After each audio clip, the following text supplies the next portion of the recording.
Hey everyone, Mimi here. Welcome back to my channel. For today's video, I want to get a little personal and share with you my experience with deployment and how I deal and cope with it. If you follow me on Instagram, you've probably seen the post and know that my husband Thumb is off fulfilling his military duties, if you will.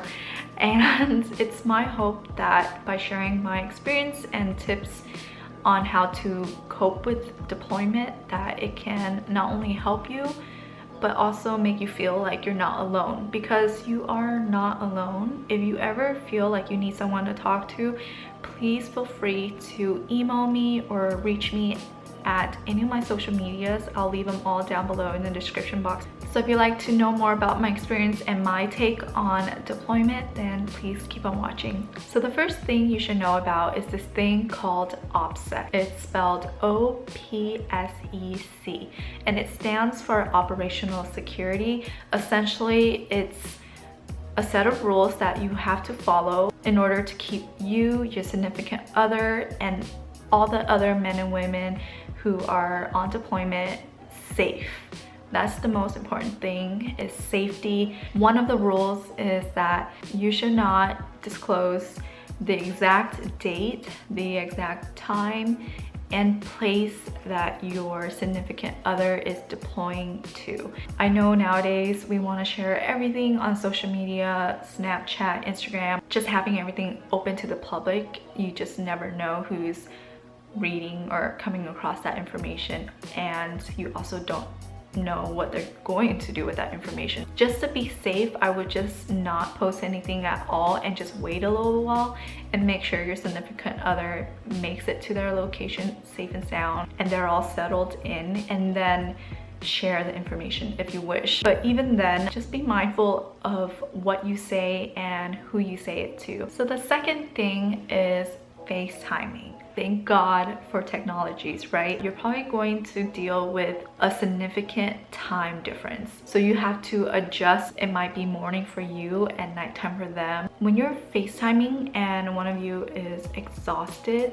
you're so prone to get into an argument, because when you're tired, you are easily irritated. And I just want to let you know, just so that you don't take anything personal, another tip I have for you is to keep yourself busy. It's best if you find a new hobby. Pets are great. Go to school, work, focus on your family if you have kids, and spend time with family. This next tip is to not put yourself in a bad situation. Avoid it at all costs. I know in my last tip I said to keep busy, not get busy, if you know what I mean. Unfortunately, it happens way too often, not only in the military but in life in general. We don't want any Dear John moments, okay, in the military. We all know the saying, misery loves company. I think that saying is true. Whenever I go out or anything like that, I like to be surrounded by people in an open area, or I bring a friend along with me, I bring my son along with me.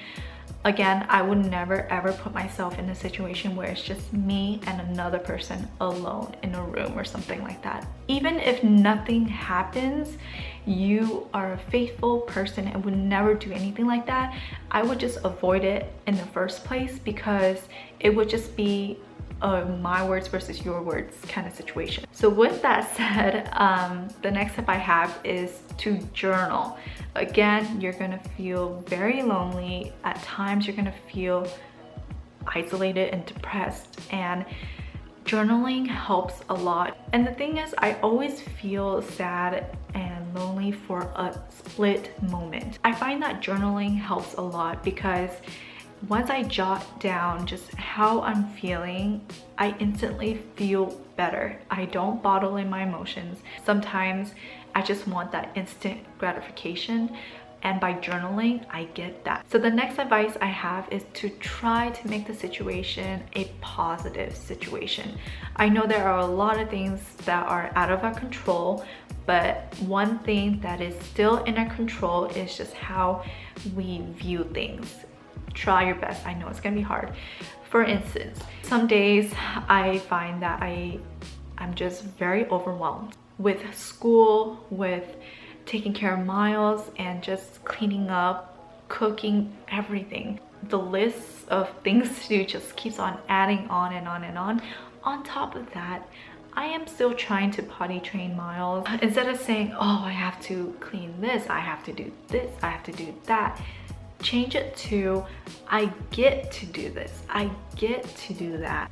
Instantly, you see how something negative turned to something positive. The last tip I have is to have some sort of a countdown, whether it's a calendar. There are so many cute ideas on Pinterest. Like I saw one where there was a jar filled with kisses, and it's like you get a kiss each night. So cute. I like that one. If it helps you to have a visual on how many days left you have till you see your man, your girl, then do it. For me personally, I don't do it because I find that it just makes time feel like it's going by a little bit slower. But for my husband, he loves marking a big X on a calendar, and he loves counting down the days. I think it helps him just have something to look forward to. Although we're called dependents in the military, I think we're far, far, far from that.